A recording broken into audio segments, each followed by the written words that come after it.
예, 여러분 안녕하십니까. 1949일 되는 미국 대사관 친미 시민들의 행동입니다.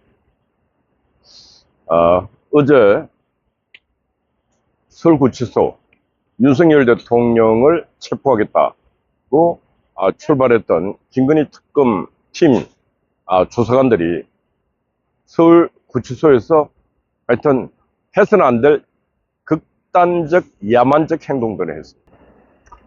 이재명 정부가 지금 하고 있는 이 특검 이 행위는 법에 의한 어떤 절차에 의한 수사가 아니고 그냥 야만적 행동을 합니다. 보여주기식 쇼를 해야 되고 그 쇼를 통해서 국민을 흥분 자극시키고 그래서 이걸 정치에 이용하려고 하는 이 행위를 누군가의 총체적 그림 속에서 지금 특검팀이 그걸 실행하고 있는 것입니다. 이렇게 단정해서 말할 수 있는 이유는 윤석열 대통령을 조사를 할 필요성이 있으면은 서울구치소 안에 조사실이 있습니다. 수감되어 있는 사람들도 그 조사할 게 있으면은 그 서울구치소 가서 구치소 안에서 조사를 하고 합니다. 윤석열 대통령은 이미 체포돼서 구금돼서 자유의 몸이 아닙니다. 자유의 몸이 아니고 이미 체포돼 구금되어 있는 사람을 또 체포해서 데리고 나와서 카메라에 노출시켜서 국민들에게 정치적 반대편에 있는 국민들을 자극시키고 일반 국민들에게도 또 흥분시키고 그래서 정치적으로 뭘 이용해 먹겠다고 하는 이 본질적 의도 자체가 악하기 때문에 일어나는 일들입니다. 그래서 저는 오늘 이재명 정부가 야만 지수가 높아지고 있다. 아주 극단적 야만의 시대로 지금 대한민국이 흘러가고 있다. 이 야만의 시대로 흘러가고 있다는 것은 뭐냐? 공정, 인권, 정의 이런 것들이 사라지고 있다는 거예요. 이 가치의 중요성, 이 한 인간이 사는 사회에 이런 가치라는 것은 자산입니다. 자산. 가치라는 것은 한 인간에게 있어 진실과 정의, 인권, 공정 이런 걸 따지면 그 인간이 아름다운 향기가 납니다. 눈에는 보이지 않지만 이런 가치를 가진 인간은 평판이 좋습니다. 인품과 덕망이 있는 인간입니다. 그러나 이런 인권을 중시하고 공정과 정의를 중시하고 이러지 않는 인간, 이런 인간들은 야만 지수가 상당히 높죠. 이런 인간은 동물보다 더 악한 인간들입니다. 인간은 동물보다 잔인할 수가 있습니다. 제가 볼 때 인간은 동물보다 잔인합니다. 우리 밀림의 사자 호랑이들이 짐승을 사냥해서 그 먹는 장면을 보면은 잔인해 보일 수가 있습니다. 그러나 짐승들은 자기가 딱 배만 충족시키면은 다른 짐승들을 사냥하지 않습니다. 그러나 인간은 자기의 어떤 욕망을 채우기 위해서 숱한 다른 인간들을 살육하고 살상하고 할 수 있는 그런 종이 바로 악한 인간의 집단입니다. 그래서 그런 인간들을 야만하다 그럽니다. 야만성이 높은 인간. 그런 인간들은 누굽니까? 공산주의, 자익하는 인간들은 그런 야만성이 높습니다. 그러나 자유민주주의, 이 시장경제, 이런 질서를 찾고 윤리도덕을 찾는 사람은 야만 지수가 낮습니다. 그래서 저는 이재명 정부가 늘 말하지만은 국민의 투표를 통해서 대통령이 됐고 임기 5년 동안 보장을 받았으면은 이런 야만적 정부보다도 정상적 정부로 갈 수 있게끔 노력하는 그런 자세가 있어야 된다.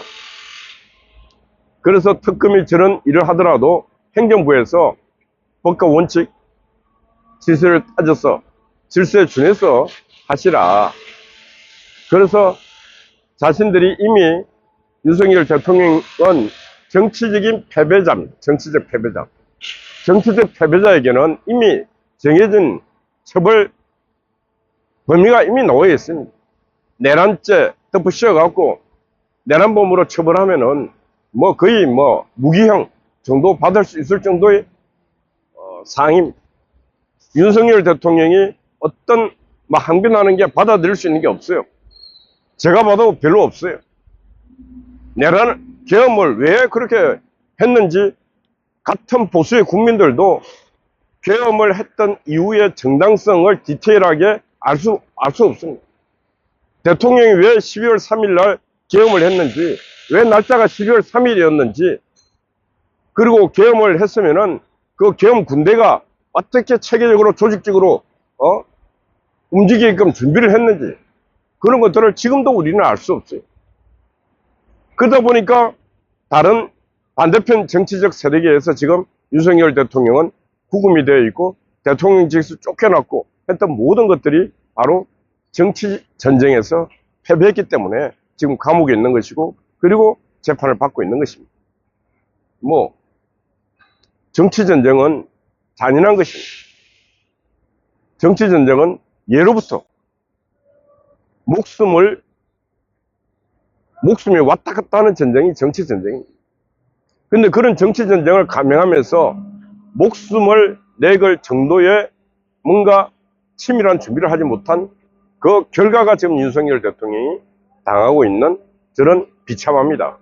그런 생각을 하면서 지금 저는 늘 말하지만은 당당하라, 당당한 모습 보여야 된다 했는데, 하여튼 당당함도 지금 잘 보이지 않고 있다, 안타깝다, 그런 말씀 한편으로 드리지만은, 반면에 이재명 정부와 이 특검이 하고 있는 이 행위는 이 자유민주주의 시장경제 체제의 이 대명천지의 문명이 문화가 발달되어 있는 이 대한민국에서는 해서는 안 되고 일어나서는 안 될 일들을 지금 특검이 하고 있다. 그래서 참여연대 출신의 박경천인가 하는 교수께서 저런 행위는 특검이 이재명 윤석열 대통령 잡으러 감옥에 계속 가서 하는 행위는 고문 행위와 다를 바 하나도 없다. 저거 봐도 고문보다 더한 행위입니다. 모욕 주고 10명이 붙어서 대통령 팔다리를 잡고 끌어내려고 하고 하는 이 행위는 고문보다 더 잔인한 행동이다. 왜 그러냐? 고문은 옛날에 아무도 안 보는 곳에서 폭력을 행사하고 그 폭력은 자기 혼자 감당하면 될 일이었지만은, 윤석열 대통령이 지금 가하는 이 폭력과 이 잔인한 행동은 고문보다 더 비참한 행동을 그 대통령에게 가하고 있다. 그렇게밖에 말할 수 없고. 그래서 어제 사태 이후로 이재명 정부의 법치는 지금 이렇게 법치를 활용해서는 안 된다, 그런 말씀 드립니다. 이거는 야만적 행동이고 이거는 잔인한 행동입니다. 이 야만적이고 잔인한 행동을 법이 한다면은 일반 국민들은 오죽이나 하겠습니까? 일반 국민들에게 인권, 정의, 공정 이런 게 보장이 되겠습니까? 한나라 전직 대통령이도 저렇게 잔인한 행동을 하는데 일반 국민들은 무엇가 보장되겠습니까? 그래서 이 잔인한 정치의 끝은 또 다른 잔인함을 낳는다. 그래서 절대로 이재명 정부는 5년 동안 주어진 시간에 이 대한민국 역사의 한 변혁을 일으키겠다는 마스터 플랜, 큰 좌표를 설정하고 절대로 잔인한 정적 죽이기, 정치 보복, 즉 행위를 해서는 안 된다, 그런 말씀 드립니다.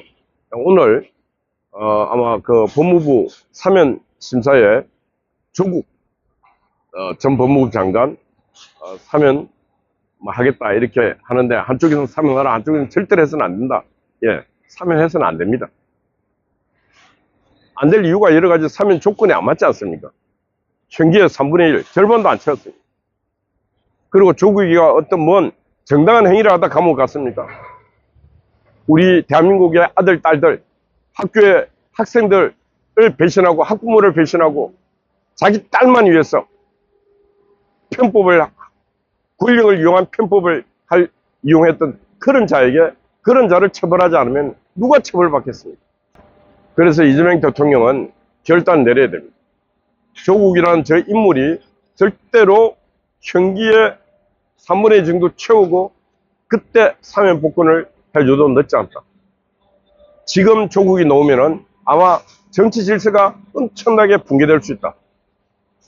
그러면은 민주당도 지금 안 그래도 지금 여러 가지 기반이 약한데 조국이 나오면서 흔들어 제끼는 이 정치 풍파를 이재명 정부가 견디기 상당히 어렵다, 그런 말씀 드립니다. 예, 말씀 마치면서, 이재명 정부, 야만 지수가 높아지고 있다. 이게 오늘 제목입니다. 야만 지수가 높아져서는 안 됩니다. 문명 지수가 높아지고, 인권 지수가 높아지고, 정의 지수가 높아져야지. 야만 지수가 높아지는 사회는 말 그대로 이거는 동물의 세계보다 더 비극적 종말을 맞게 된다. 이런 말씀 드립니다. 어제 통치가 오래간만에 또 밤을 새웠습니다. 감사합니다. 우리 송화제 언제나 변함없이 수고하고 있습니다. 우리 미경님, 각진님, 아웃스파이 파워 여러분들 파이팅입니다. 감사합니다.